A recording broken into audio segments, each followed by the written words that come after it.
Alhamdulillahirabbil alamin. Wassalatu wassalamu ala asyrafil anbiya wal mursalin Sayyidina Muhammadin wa ala alihi washabihi ajmain. Amma ba'du.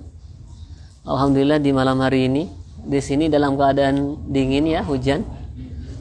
Semoga setiap tetesan hujan yang turun ke bumi ini memberkahi seluruh tempat-tempat yang terkena air hujan. Allahumma shayyiban nafi'a. Malam hari ini kita akan melanjutkan kembali kajian Syarah Sulamut Taufik. Terlebih dahulu kita Fatihah terhadap muallif kitab Sulamut Taufik, Syekh Abdullah bin Husain bin Tahir bin Muhammad bin Hashim Al-Ba'lawi. Al-Fatihah. A'udzubillahi minasyaitonir rajim. Alhamdulillahirabbil alamin. Arrahmanirrahim. Shiratal ladzina an'amta 'alaihim ghairil maghdubi 'alaihim.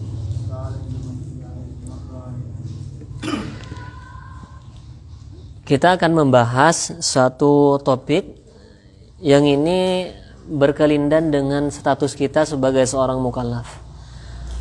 Ada dua penyebutan yang seringkali keliru di masyarakat umum, yaitu ada mukallaf dengan mu'allaf. Nah, dua hal ini kadang disalahartikan, kadang disalahpaham. Jika yang disebutkan itu adalah mu'allaf, maka itu allafa yu'allifu, berarti seseorang yang dilembutkan hatinya oleh Allah Subhanahu wa taala sehingga ia kembali kepada agama fitrahnya. Ia kembali kepada agama Islam. Itu namanya mu'allaf. Nah, sehingga orang-orang yang baru memeluk Islam ini disebut dengan mu'allaf. Tapi jauh dari itu semuanya, mu'allaf adalah orang yang Allah lembutkan hatinya. Nah, jadi ini bahasanya sangat halus sekali. Kemudian yang kedua adalah mukallaf, kallafa yukallifu. Ini menunjukkan arti bahwa seseorang sudah dibebani hukum syariat. Nah, nanti akan ada beberapa kewajiban-kewajiban yang itu wajib dilakukan oleh seorang mukallaf. Mu'allaf dengan mukallaf ini nanti akan berbeda fase dalam menunaikan kewajiban-kewajiban sebagai seorang yang beriman. Ini berbeda. Nah, kita misalkan menjumpai orang yang baru memeluk Islam, jangan kita langsung memerintahkan ia untuk mengerjakan seluruh kewajiban-kewajiban yang ada di dalam Islam. Itu bukan begitu caranya, tapi itu berproses, munajjaman, ada prosesnya. Nah, berbeda halnya dengan orang yang sudah mukallaf. Ini sudah wajib menjalani hukum-hukum, kewajiban-kewajiban yang ada di dalam agama Islam. Nah, karena itu inilah yang akan coba kita uraikan, akan kita sampaikan apa saja kewajiban-kewajiban yang seharusnya dilakukan atau seharusnya direalisasikan oleh seorang mukallaf. Nah, kita di sini ini kan semuanya mukallaf semua ya? Atau ada yang baru Islam di sini? Ya, agamanya masih warisan nih, masih amatiran nih. Agamanya masih amatiran. Boleh jadi nanti aduh bahaya. Ini sudah dekat-dekat pilpres, dekat pemilu. Nah, nanti ada mie goreng satu kardus bisa pindah. Nah, makanya kita beragama itu ya jangan sampai hanya ikut-ikutan semata. Kita harus mencari kebenarannya. Nah, karena itu seringkali saya sampaikan kepada teman-teman dulu.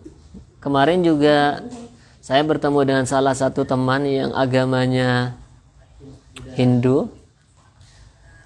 Kita ya biasa, kita bersenda gurau bersama karena itu bukan dalam ranah ibadah. Jadi kita biasa bersama, jogging bersama, ya nggak apa-apa. Makan bersama, tapi bukan makan itu ya, nanti disalahartikan lagi. Nggak, makannya makanan yang halal, yang versi-versi orang Islam. Itu biasa sharing. Nah, itulah yang disebut dengan salah satu toleransi dalam beragama.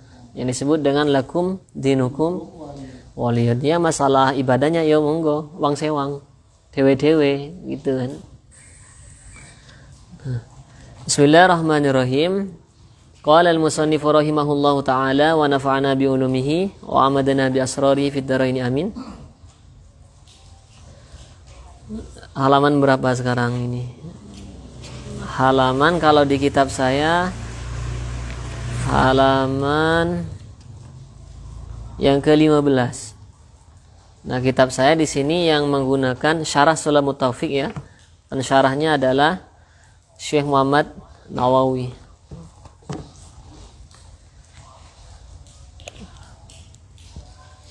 Bismillahirrahmanirrahim. Qala al-musannifu rahimahullahu ta'ala wa nafa'ana bi ulumihi wa amadana bi asrarihi fid dharain amin. Faslun, ini merupakan suatu fasal. Fasal itu berarti pemisah ya antara pembahasan yang lalu. Ini sudah pindah bahasan. Kalau yang lalu kan kewajiban bagi seseorang yang murtad, bagaimana kewajibannya sudah disampaikan di episode yang lalu. Nah, kita sekarang pindah pada subtema kewajiban seorang mukallaf. Yajibu ala kulli mukallafin ada'u jami'i ma aujabahu Allahu alaih. Kewajiban seorang mukallaf ialah merealisasikan seluruh kewajiban-kewajiban yang telah diperintahkan oleh Allah Subhanahu wa taala. Apa contohnya? Salat, kas-salati seperti salat, waz zakati dan zakat, was shaumi wal haji waradil mazalim. Nah, ternyata di sini kita menolak kezaliman, kita tidak berbuat zalim, itu merupakan salah satu kewajiban kita sebagai seorang mukallaf. Zalim itu apa sih? Apa zalim itu? Nah, zalim itu ialah kita menempatkan sesuatu atau melakukan perbuatan bukan pada porsinya.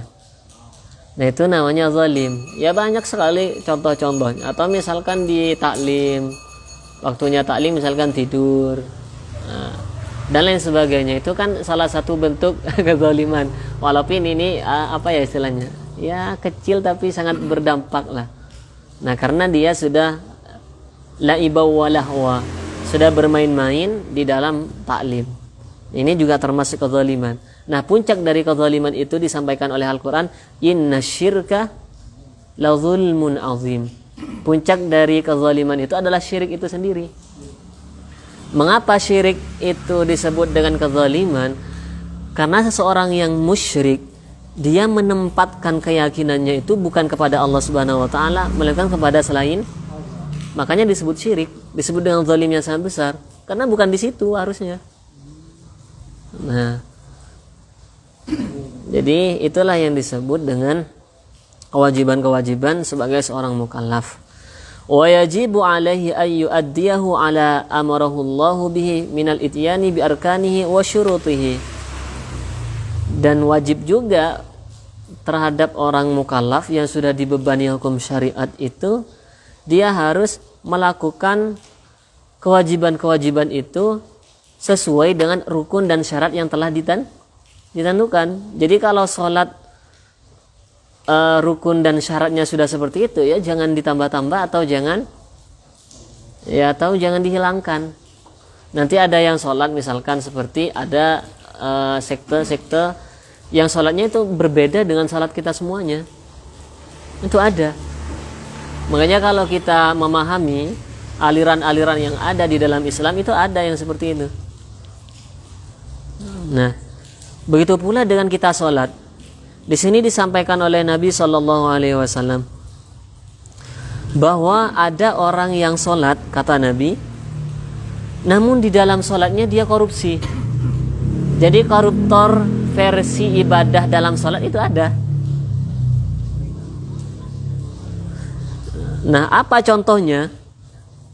Nah, di sini disampaikan nih. Di sini disampaikan bahwa seseorang itu sholat, kemudian posisi apa namanya yang di belakang ini? Apa ya? Ketika dalam keadaan ruku itu tidak rata punggung. Makanya bagaimana ukuran rata itu?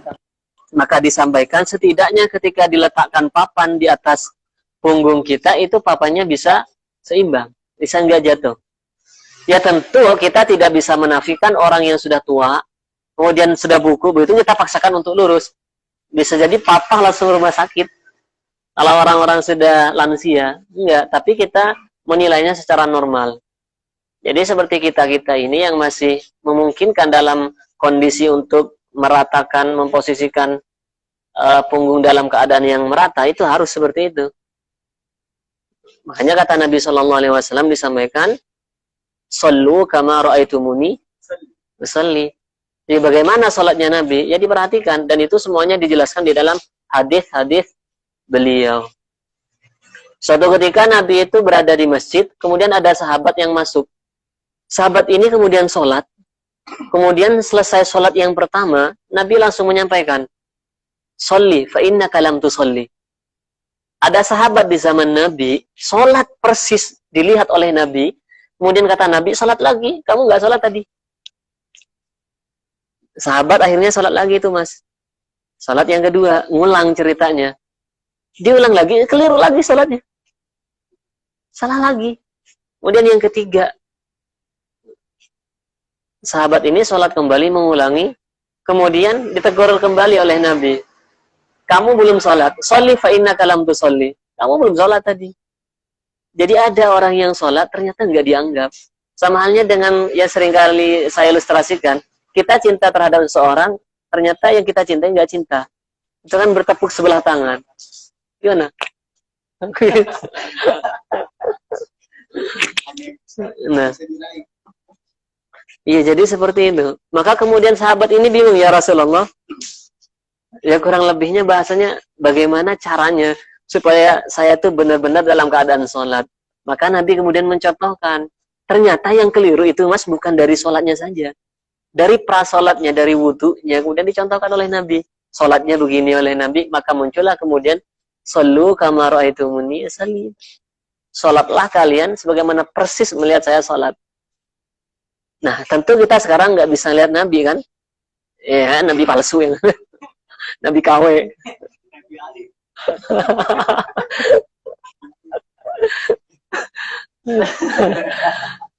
Kita udah nggak bisa ngelihat Nabi. Ini kan versi-versi orang yang kurang pengetahuan.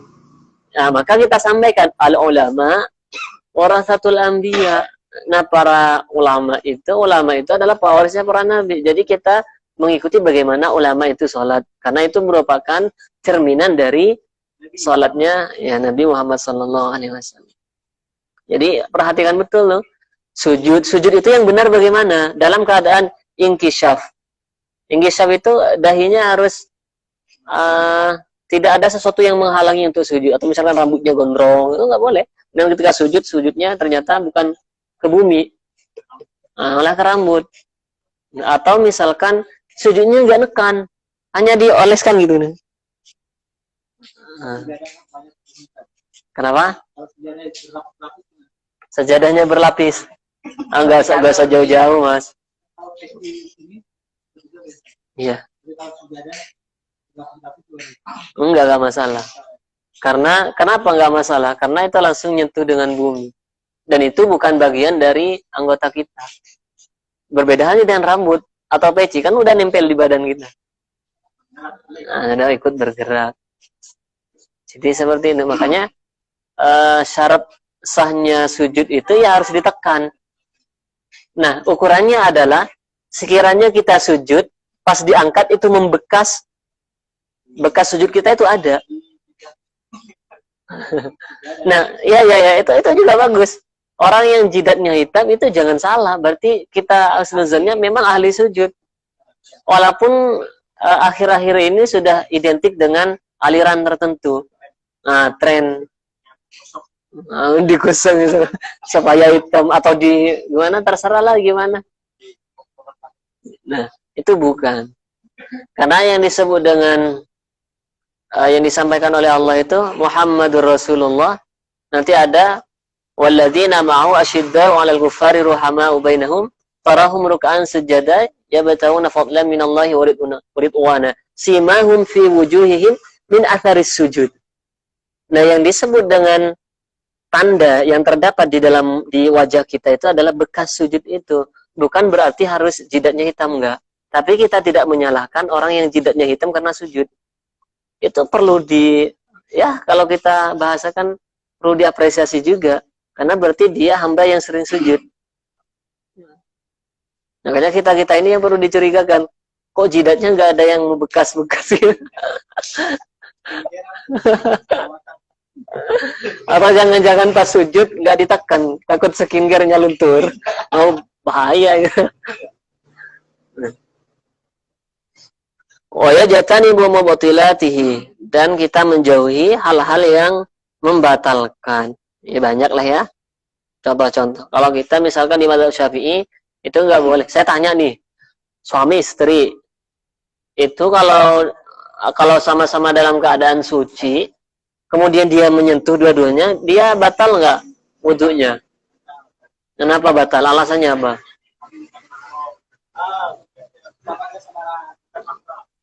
Karena bukan mahar.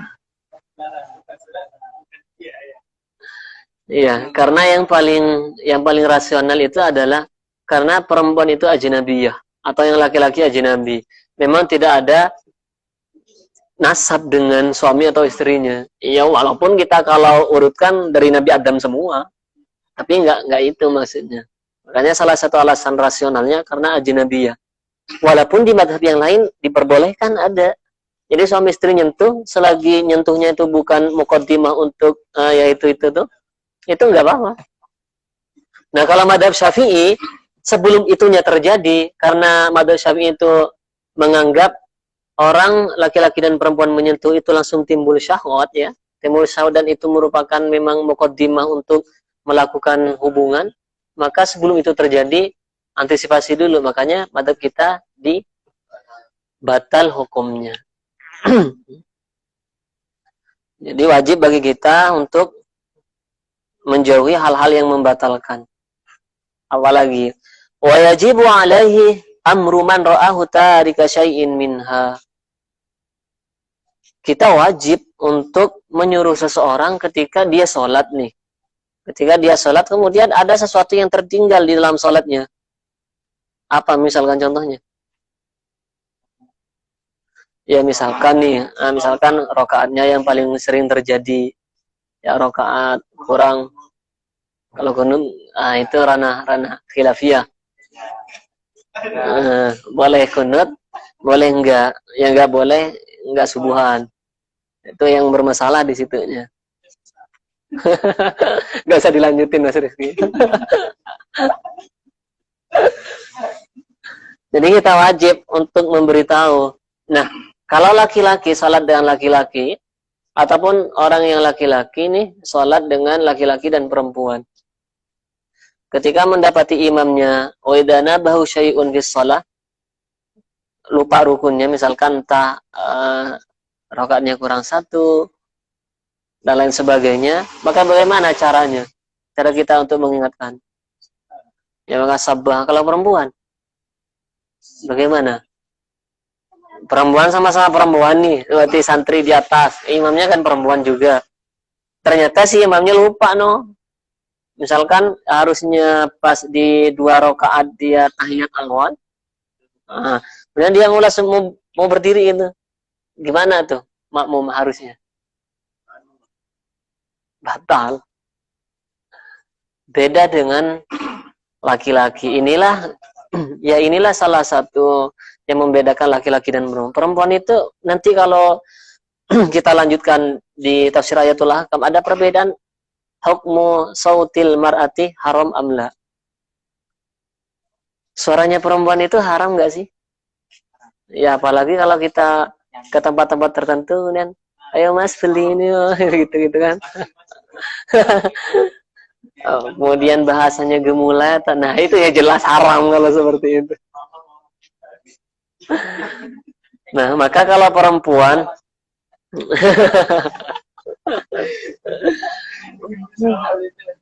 maka kalau itu nyentuh sudah nggak batal itu.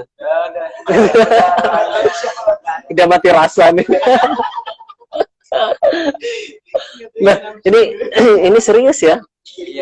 Ini perempuan yang masih muda, apalagi cantik, dia sholat ke masjid, dia nggak boleh harusnya. Kenapa? Karena dia menimbulkan fitnah. Gak boleh, maksudnya bukan haram begitu, enggak. Tapi lebih baik sholat di rumahnya. Banyak mudaratnya. Nah, masih muda, masih fresh gitu. Apalagi, aduh, kalau dulu di zaman Nabi gara-gara perempuan disuruh pulang, dia pergi ke masjid pakai parfum. Ya sudah cantik pakai parfum, ya kan menggoda. Nah, agaknya udah pas di depan masjid, pulang deh katanya. Nanti malah memikat para jomblo atau yang sudah beristri masih tertarik. Dan ternyata dalam fikih mempengaruhi juga kecantikan dan umur. Ini seperti itu. Au ya'ti ya. Mana? Au ya'ti biha ala ghairi wajhiha. Atau melihat seseorang yang sholat bukan sebagaimana yang dianjurkan oleh Nabi. Ya sholatnya beda lah. Contoh seperti kasus yang tadi. Mungkin rukuknya kurang. Makanya ruku ataupun sujud yang benar, di situ mesti ada tumak ninah.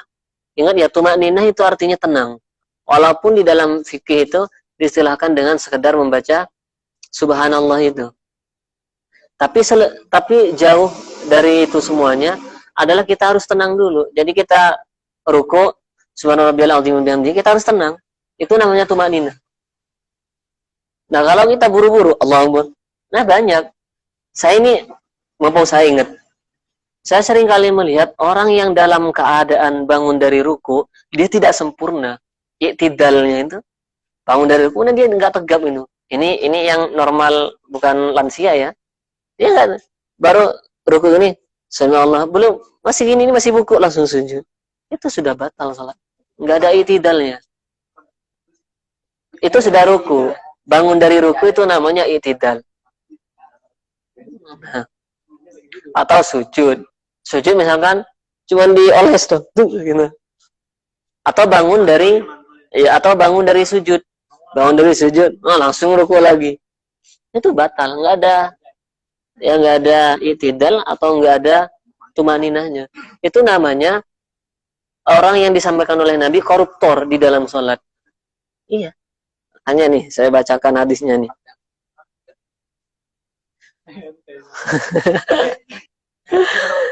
Nih saya sampaikan nih di dalam syarah Sulamut Taufiq ya. Kama fil hadits annahu sallallahu alaihi wasallam ra'a rajulan la yatimmu ruku'ahu. Nah, bahwa Nabi melihat seseorang yang tidak menyempurnakan rukunya. Maka Nabi menyampaikan kemudian berikutnya, faqala sallallahu alaihi wasallam, "Law mata hadza ala halihi mata ala ghairi millati Muhammadin sallallahu alaihi wasallam." Andaikan seseorang meninggal dalam keadaan tidak menyempurnakan rukunya, waktu itu nih disampaikan oleh Nabi, maka dia mata ala ghairi millati Muhammad. Maka dia meninggal dalam keadaan bukan beragama yang dibawa oleh Nabi sallallahu alaihi wasallam, agama Islam. Wa qala sallallahu alaihi wasallam, la yanzurullahu ila salati 'abdin la yuqimu sulbahu baina ruku'ihi wa sujudihi. Nabi itu menyampaikan Allah tidak memandang orang yang sholat sedangkan posisi tulang belakang punggung, sedangkan tulang punggungnya tidak berada dalam keadaan merata. Itu enggak Allah lihat tuh. Makanya yang disampaikan tadi bertepuk sebelah tangan. Kan udah sholat jungkir balik, ternyata percuma. Sia-sia. Makanya ini versi-versi orang yang beranggapan yang penting sholat. Jadi orang itu ada yang begini, yang penting sholat. Harusnya dibalik. Sholat itu penting, bukan yang penting sholat. Kadang kan ya nggak bisa kita pungkiri, orang itu hanya sekedar menggugurkan kewajiban. Bahkan dianggap kewajiban seperti sholat ini sebagai beban. Walaupun secara nama kita mukallaf, sesuatu orang yang dibebani syariat atau hukum Islam. Tapi kita nggak boleh begitu. Ini sudah kewajiban normal kita sebagai seorang hamba yang menghambakan diri kepada Allah Subhanahu. Makanya ketika kita sujud, apapun profesinya, kita mesti harus meletakkan sesuatu yang paling berharga di dalam diri kita apa? kepala nih. Siapapun itu, presiden lah, DPR, wakil, kiai atau siapapun, ketua DPR, nggak jadi atau siapa yang ya siapapun itu pangkat yang dimiliki, pada puncaknya ketika ia beribadah itu semua nggak dibawa. Makanya jidatnya atau kepalanya diletakkan ke bumi itu menandakan dia menghamba kepada Allah Subhanahu wa Ta'ala. Jadi harus diingat. Jangan terlena dengan pangkat jabatan apapun itu. Wa yajibu alaihi qahruhu ala dzalika in qadara alaihi. Nah, ternyata kalau kita melihat orang yang meninggalkan syarat dan rukun, kita harus memberikan edukasi yang apa istilah? Edukasi yang agak ditekankan. Bahkan di sini qahr itu ya qahr, dipaksa. Gak boleh kita biarin begitu saja. Saya tanya nih, contoh simpelnya. Ya contoh yang sering-sering di sini. Kita ada seseorang yang ke sini, kemudian dia pakai rok mini. Ya rok mini lah, pakai rok mini. Kewajiban kita harusnya gimana? Ngingetin nggak? Ada misalkan ini terlepas kapanpun. Ada kemudian sudah tahu misalkan tempat yang seperti ini atau tempat yang di situ agamis, tempat tempat keagamaan lah ya. Kemudian dia kok pakai celana pendek, pakai rok mini yang perempuan, mengumbar aurat dan pakaiannya ketat. Harusnya kita bagaimana? Harusnya ngingetin kan? Hanya ngingetin. Makanya nanti ada tahapan-tahapannya. Bukan karena nggak enak, bukan. Bukan. Ini kita lanjutkan. Makanya di sini disampaikan wa yajibu alaihi qahru ala dzalika in qadara alaihi. Kalau kita mampu untuk menyuruhnya, ya tutup itunya. Maksudnya auratnya jangan kemana-mana enten. Atau enggak setidaknya berpakaian yang rapi. Itu kalau mampu kita nyuruh seperti itu. Kalau tidak, nah, wa illa, ini bilang kita nih, wa illa fayajibu alaihil inkaru biqalbihi. Maka kita ingkar dengan hati. Bukan berarti kita menyetujui orang itu melakukan kemaksiatan ataupun kemungkaran. Kita nggak setuju, tapi memang kita nggak mampu untuk ya mengingatkan atau untuk mencegah semua itu. Makanya kata Nabi, man ra'a minkum munkaran falyughayyirhu bilisanihi. Siapa yang melihat kemungkaran, siapa yang melihat kemaksiatan, maka bukan menghindar, keliru ente. Bukan. Falyughayyirhu biyadihi. Maka ia harus dirubah dengan yad. Yad itu jangan diartikan dengan tangan ya. Bukan. Jangan tiba-tiba diambilin sarung dia. Bukan. Makanya falyughayyirhu biyadihi. Ini lagi-lagi orang yang ngaji yang tahu seperti ini. Kalau hanya belajar dari terjemah pasti yad itu tangan. Lebih dari itu falyughayyirhu biyadihi. Maka ia harus mengubah dengan kekuasaan. Dengan kemampuan. Makanya salah satu mencegah adanya apa misalkan bioskop yang ada potensi untuk ya kemaksiatan yang gelap-gelap seperti itu. Remang-remang. Ya, yang remang-remang. Itu kalau kita seperti ini nggak bisa nutup. Bisa nggak nutup diskotik kita? Nggak bakalan. Siapa yang bisa? Gubernur. Nah, mereka ini kan bisa nutup karena punya apa?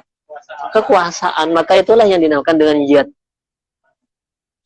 Nggak mungkin kita datang obrak-abrik masuk penjara kabeh. Falyughayyirhu biyadihi. Fa illam yastati fabilisani. Kalau nggak mampu dengan itu semuanya ya disampaikan dengan lisannya. Diumumkan minimal. Famalam yastati, fa'ilam yastati, bukan fa'alai bisyam ya, bukan, nanti hadisnya dicampur aduk. Kalau tidak mampu, maka bil qalbi, fadzalika ad'aful iman. Jadi kalau kita sudah nggak mampu mencegah kemaksiatan, kemungkaran, kekuasaan nggak punya, atau kita jelas-jelas menemukan orang mencuri itu di depan kita, ya kita harus dengan tangan kalau itu. Cuman kalau misalkan bentuknya institusi, yang kita nggak bisa dengan tangan begitu, dengan kekuasaan, dengan jabatan. Jika baru bisa, jika semuanya itu belum bisa, ya kita ingkar dengan hati. Ingkar ya, bukan berarti kita menyingkir tadi, atau bukan berarti kita menyetujui terhadap perbuatan kemaksiatan yang makar dilakukan ibu, enggak. Nah, inilah cara-cara yang sering kali kita lakukan di sini. Sebagai seorang mukallaf. Kita nggak mampu, ya sudah. Kita mendoakan. Fadzalika ad'aful iman. Itu udah paling lemahnya iman. In ajaza anil qari wal amru wa dzalika ad'aful iman. Ay aqallu ma yalzamul insana 'indal ajzi. Itu sudah paling minimalnya seseorang tuh. Kalau sudah tidak mampu, ya sudah dengan hatinya. Wajibu, dan wajib tarku jami'il muharramati. Wajib juga bagi orang mukallaf menjauhi hal-hal yang diharamkan. Haramkan. Orang yang sudah dipinang, orang yang sudah dilamar, halal nggak? Halal nggak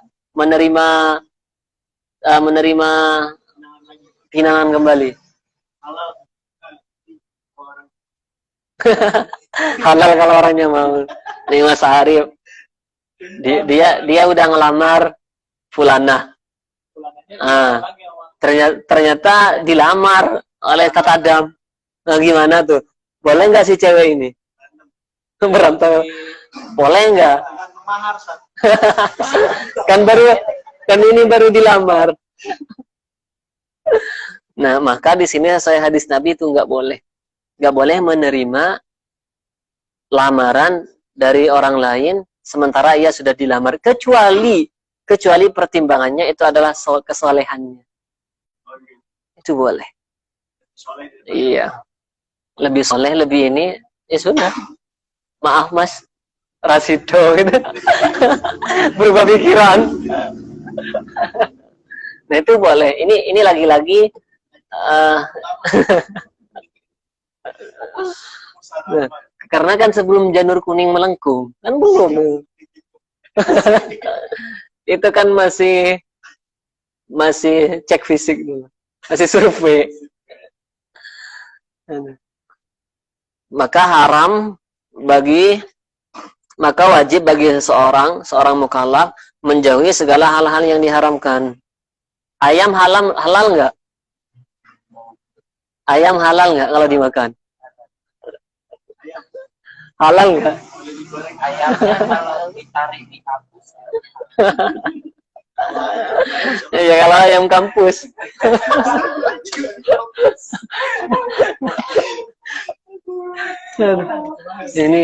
Ini bahasa-bahasa ini ustadz saya dulu di situ. Kalau ketemu karena kita kan dekat dengan kampus ternama. Jadi ya ngelihat seperti itu ya biasa saja. Jadi pahanya segitu, udah pakaiannya ketat sekali. Kata ustadz, itu ayam kampus. Disebutnya dengan ayam kampus. Aduh, jadi copot kan. Maka haram.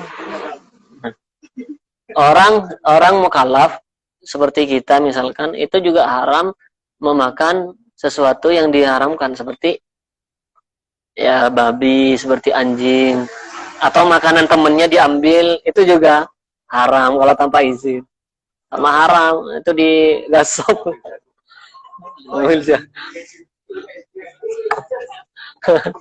Kita lanjut sedikit lagi ya. Wanaha murtakibaha, dan kita melarang orang-orang yang sudah terlanjur di situ. Saya kemarin ingat gak? Mawar melati halal atau haram?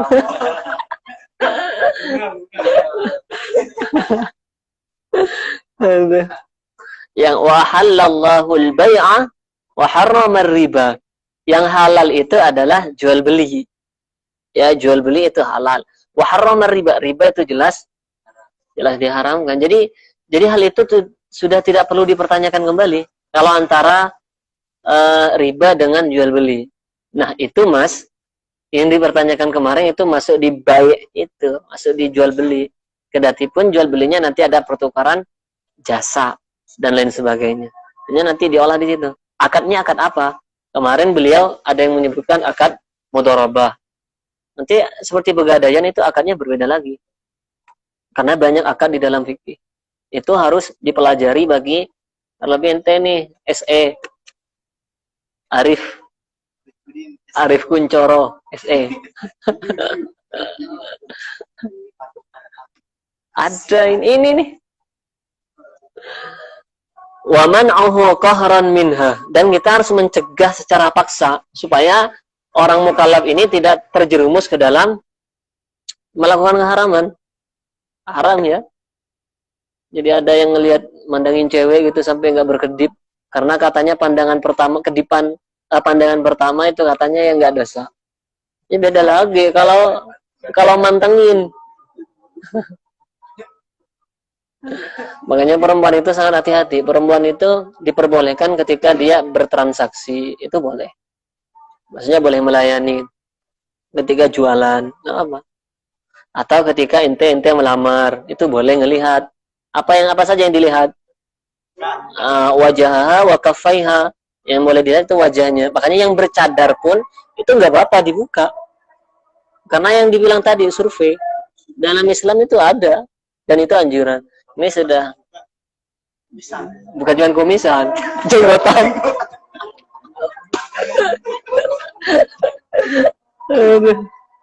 Ini sudah Isya, kita jeda dulu, lanjutkan lagi setelah ini ya. Allah.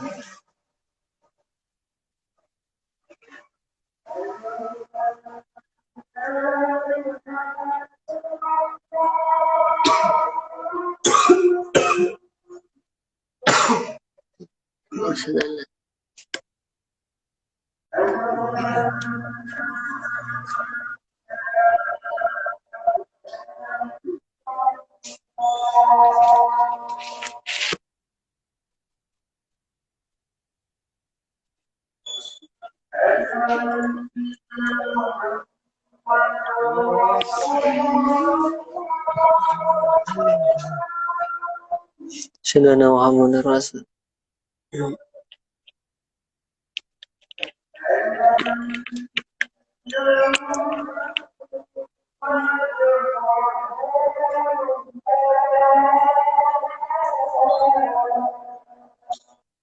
Sayyidina Muhammadur Rasul.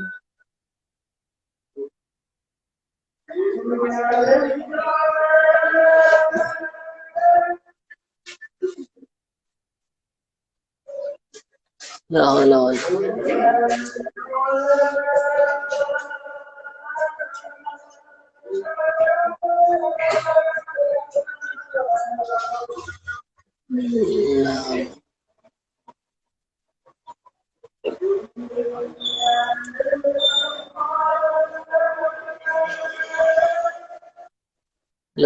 wala quwwata illa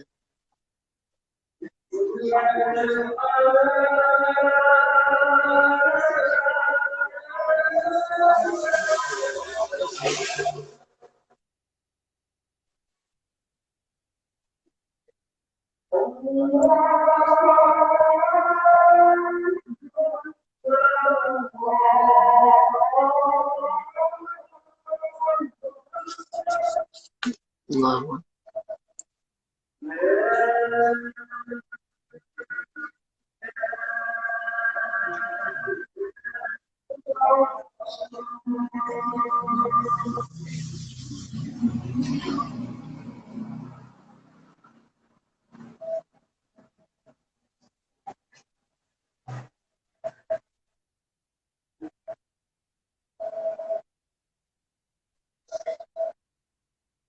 Eh, 1,5 menit lagi.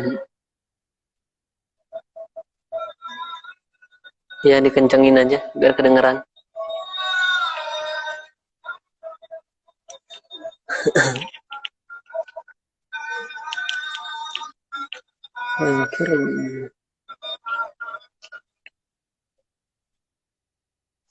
Allah.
Allah, Allah.